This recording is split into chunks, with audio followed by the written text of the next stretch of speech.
Today I'll be ranking the top 5 quarterbacks in the 2025 NFL Draft Class, along with a few honorable mentions before we get to number 1. With that in mind, let's jump straight into the rankings, but before I do, I ask that if you enjoy NFL and NBA related content, maybe think about hitting those like and subscribe buttons to see more content, and with that in mind, let's begin with number 5.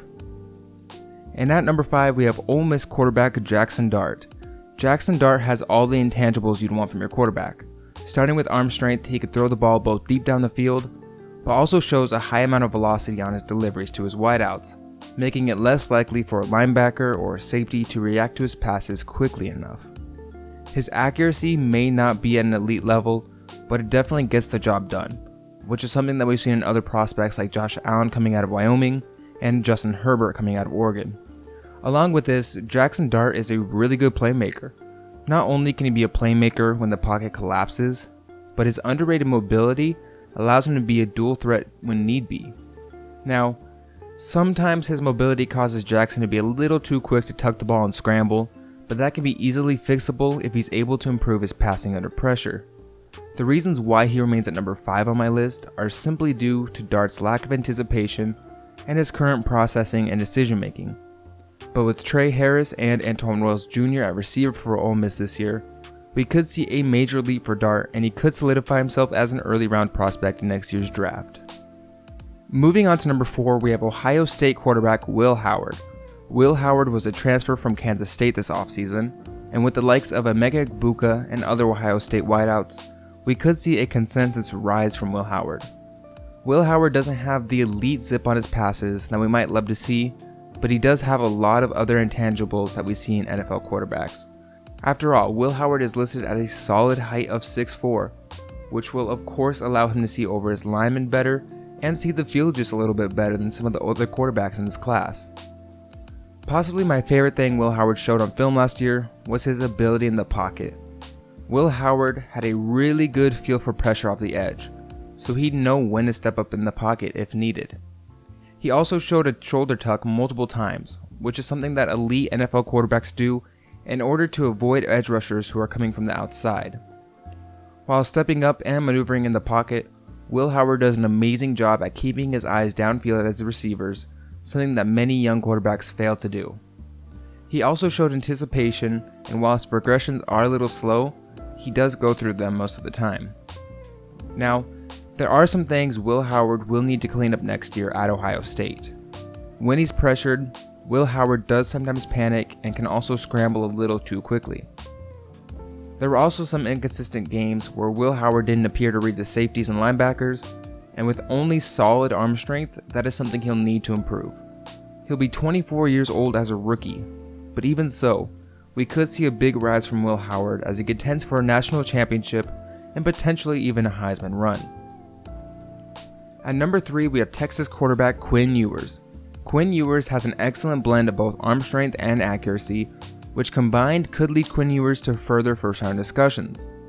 He's able to throw the ball accurately, whether he's in the pocket or when he's on the run moving outside of the pocket, and on many of these passes he does a good job leading his receivers, which will allow for a lot more yards after catch opportunities.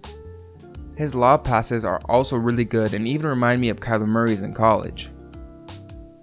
Even when Quinn Ewers is pressured, he faces it strong and isn't afraid to take a hit in order to deliver a pass. Along with this, Quinn Ewers does a good job moving around in the backfield, and while he isn't too quick, he does show some escapability. Now, with this in mind, let's talk about what Quinn Ewers will need to clean up in his senior season. While Quinn has great arm strength, we do see times where he shows a lack of progressions and has gotten away with extremely close calls due to his arm strength. This will be a lot harder to do consistently in the NFL, especially when his arm strength is great, but it isn't the level of a Josh Allen or an Aaron Rodgers. Quinn Ewers also showed a lack of anticipation. He would often wait for a receiver to get open before making the pass, causing the Texas offense to get a lot more pressure from pass rushers and cause the offense to rely on Quinn Ewers' escapability once again. He definitely had a lot of help from his receivers last year, and with the addition of Isaiah Bond and Matthew Golden, we could see another big season from the Texas quarterback. At number 2, we move on to Colorado quarterback Shedeur Sanders.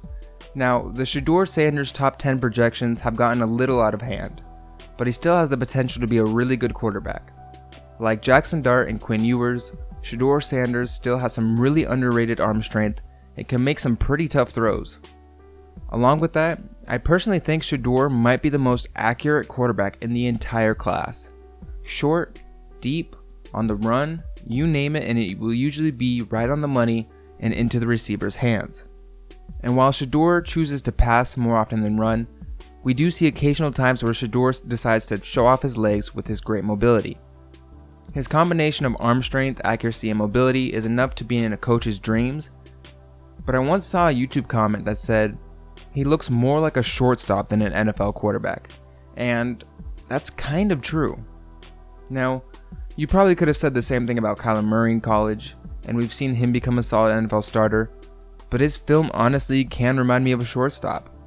I remember last year thinking that Caleb Williams would hold onto the ball way too long in order to make some play with a hero ball, but Shedeur does that to an even bigger extreme. Shedeur lacks anticipation and progressions, causing him to often lock onto one or two receivers and just move around in the pocket while waiting for somebody to get open. That simply won't work in the NFL. The other main issue I have with Shedeur is his awareness. Not only did his awareness cause some big mistakes that allowed Stanford to make a massive comeback win against Colorado last year, but he also showed a lack of awareness when being under pressure, since he doesn't have a great feel for pressure. Again, he's my QB2 of the class right now and has things you just can't teach, but he definitely needs some more teaching before he should be in these first round discussions that he's in. Before we move on to number 1, let's look at 2 honorable mentions. First up, we have Drew Allar from Penn State. Drew Allar barely missed his top 5 list, and he has potential out the wazoo. He's a 6'5" QB who makes pre-snap callouts, has legit arm strength, and only threw 2 picks last season in the Big Ten, and he was only 19 last season. Now, he absolutely needs to improve his consistency, accuracy, and decision making before he can make a big rise, but I personally believe Drew Allar is being overlooked by the scouting community. And our last honorable mention belongs to Miller Moss. Miller Moss was Caleb Williams' backup last season at USC, but in his limited action, he was able to show out, throwing 7 touchdowns and only 1 interception.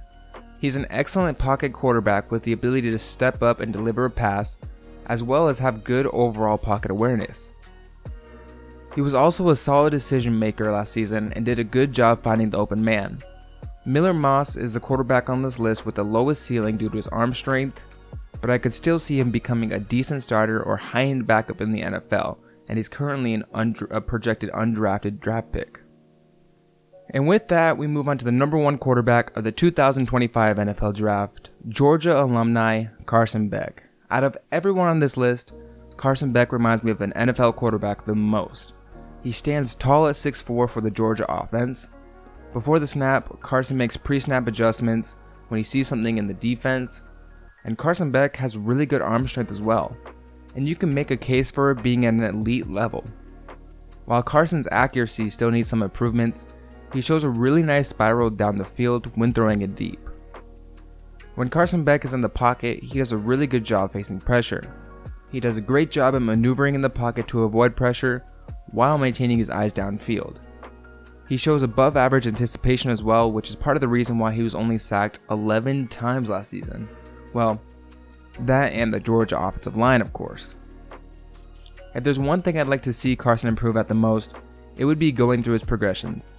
He's able to move his eyes from receiver to receiver, but he does it at a slow rate, and I'd like to see more reads as the routes progress. The lack of going through progressions did cause many near interceptions that weren't picked up on the stat sheet. Until he's able to improve his progressions and some of his accuracy, I still don't see a top 5 pick at the quarterback position in this class. I definitely believe Carson Beck has first round talent, but it will be interesting to see what he can do this season. And with that, we have taken a look at the top 5 quarterbacks in the 2025 NFL Draft class. Remember, if you enjoyed the video, think about hitting the subscribe button if you want to join the community as a backseat general manager yourself. Thank you, and I'll see you next time.